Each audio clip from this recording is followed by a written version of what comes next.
Notícia urgente agora. Alexandre de Moraes, a qualquer momento, terá o WhatsApp e todas as redes sociais bloqueadas por Donald Trump. A Magnitsky acaba de tomar uma proporção gigantesca agora em cima dos ministros do STF. Preste atenção.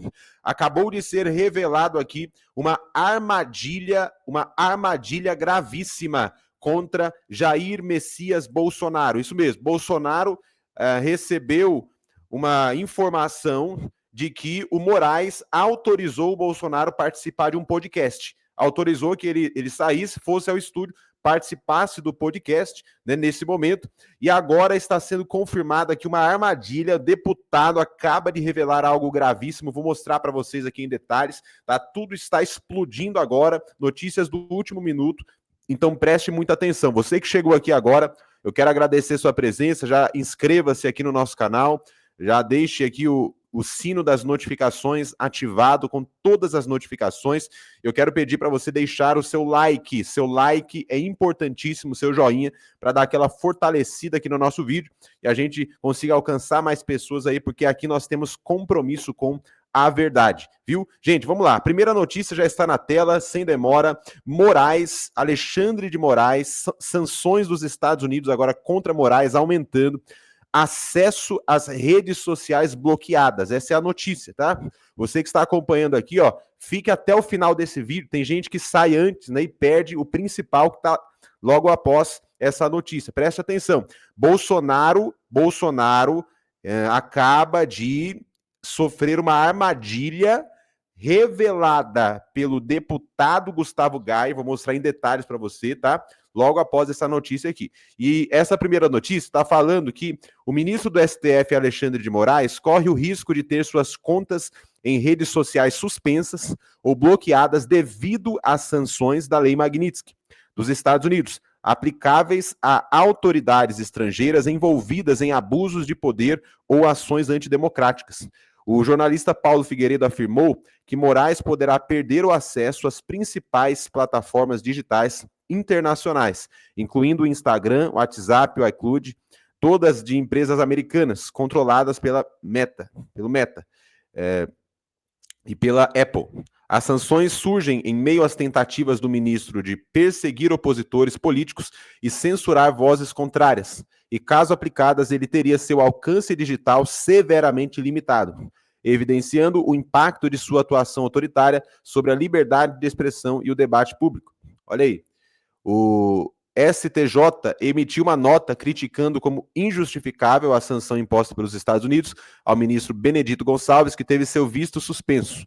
O STJ afirmou que é inadmissível qualquer interferência interna ou externa na atuação independente dos magistrados, alertando para tentativas de pressão ou coação contra juízes e seus familiares. Então, ali, notícia importante para vocês aqui, né? Essa notícia está abalando tudo, chocante agora, sobre o aumento aí da Magnitsky, né, contra Alexandre de Moraes. Moraes, a qualquer momento, com suas redes sociais bloqueadas, sem WhatsApp, sem Instagram, né, sem outros aplicativos de empresas americanas, empresas internacionais. A gente está acompanhando agora que os Estados Unidos, né, está fechando o cerco, a pressão está aumentando nesse momento, e o Moraes tomou uma decisão em relação ao Jair Bolsonaro. Isso mesmo, o Moraes autorizou que o Bolsonaro participe de um podcast, só que tem algo sendo revelado agora pelo deputado. Vou mostrar para vocês aqui em detalhes, preste atenção, porque essa notícia aqui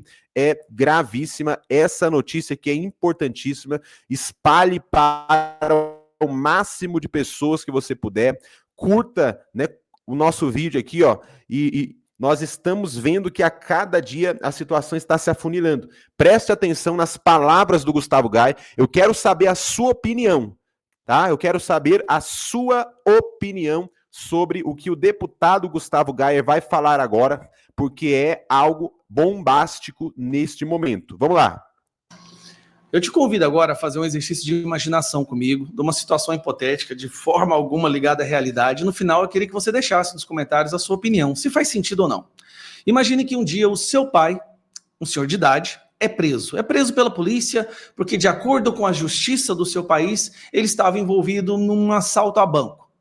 Bom, ele é colocado preso, ele é censurado, ele não pode falar com ninguém, ele não pode usar rede social, a vida dele está destruída. Porque, supostamente, ele participou desse assalto a banco. O tempo passa, o seu pai está preso. Já 2 meses que seu pai está preso. E aí, finalmente, a justiça apresenta a denúncia. Como você sabe, a denúncia é o documento oficial, falando, olha, essa é a conclusão da nossa investigação, e aqui estão as pessoas que nós sabemos, de acordo com o nosso entendimento, que participaram desse assalto a banco.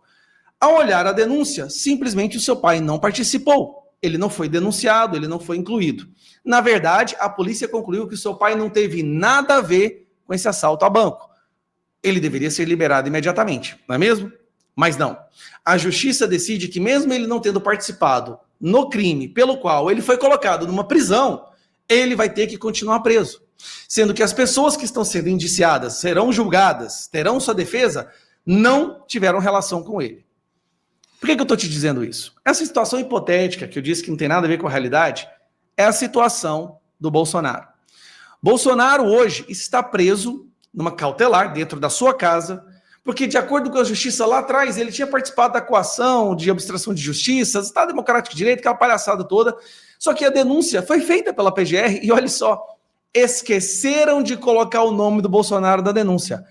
O Bolsonaro não teve nada a ver com isso, mas mesmo assim continua preso. Isso é uma violação de direitos humanos. Manter uma pessoa presa depois que já foi feita, oferecida a denúncia de um crime e se constatou que ele não participou deste suposto crime, isto é uma violação de direitos humanos. Aí agora vai piorar. Mesmo ele estando ilegalmente preso, ele continua sem poder usar redes sociais, sem poder dar entrevistas, sem poder falar com as pessoas, sem poder sair de casa. Aí, de repente, do nada, o Alexandre de Moraes decide que ele pode fazer um podcast.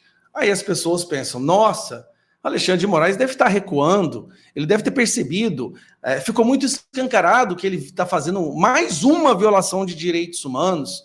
Mas espera aí, só que tem um detalhe nessa podcast que o Bolsonaro foi liberado a participar. Tá aqui, ó. Segundo o pedido feito pelo podcast, não seria transmitido ao vivo e respeitaria eventuais sigilos e decisões judiciais. O que está decidido? O podcast não vai ser ao vivo, vai ser gravado. O Alexandre de Moraes vai assistir e depois de assistir, ele vai decidir se pode ir ao ar ou não. Peraí, Bolsonaro não pode dar entrevista, Bolsonaro não pode falar, usar rede social, mas de repente o Alexandre de Moraes libera ele para dar participar de um podcast no qual só ele vai ter acesso à gravação para depois decidir se esse conteúdo pode ir ao ar ou não. Te pergunto, você deixaria o seu pai participar de uma armadilha dessa? É isso que a gente está debatendo hoje, o grande debate hoje na internet é esse. Será que Bolsonaro deveria participar e conscientemente entrar nessa arapuca preparada para Alexandre de Moraes ou não? Aí tem o outro lado. Mas também não seria bom escutarmos o que o Bolsonaro tem para falar, ouvirmos a voz dele, afinal de contas, amanhã, hoje, completa 60 dias que ele está preso por um crime que ele nem sequer foi indiciado. Que é um crime que nem existe, na verdade, né? Sair denunciando os crimes do Brasil virou crime. O Tagliaferro é a prova viva disso. Então, assim, é muito estranho o que está acontecendo. É estranho o fato dele ainda estar preso em casa, numa cautelar, de uma denúncia que ele não foi indiciado. É estranho o fato do Alexandre de Moraes ter liberado ele para participar de um podcast que não pode ser ao vivo, que tem que ser assistido pelo Alexandre de Moraes primeiro, pela sua turma, para depois decidirem se pode ser vinculado ou não. É tudo muito estranho. Mas, na verdade, o Brasil virou o país da estranheza, porque nada no judiciário, pelo menos, acontece seguindo os procedimentos normais.